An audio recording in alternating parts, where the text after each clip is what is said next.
Студентът отговаря в редактора на страницата за изпълнение на задачата. Лентата с инструменти също предлага качване на изображения и инструмент за рисуване. Щракнете върху инструмента за рисуване, за да отворите прозорец за ръчно рисуване на изображение. Прозорецът за рисуване предлага писалка, гума, линии, форми, фон и настройки за цвят. Изберете фон с квадратна мрежа, за да подравнявате полесно графики или линии на тенденция. Превключете към инструмента за линия, за да начертаете тенденцията на данните.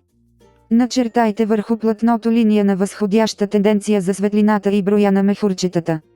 След като потвърдите, че рисунката е готова, студентът може да я вмъкне в отговора. Щракнете върху Insert, за да върнете рисунката в редактора и тя да стане част от отговора. Щракнете върху иконата за изображение и изберете файл, за да качите снимка от експеримента или екранна снимка от наблюдение в редактора. След като каченото изображение и ръчно рисуваната графика са в редактора, студентът може да състави пълен отговор с текст, изображения и снимки.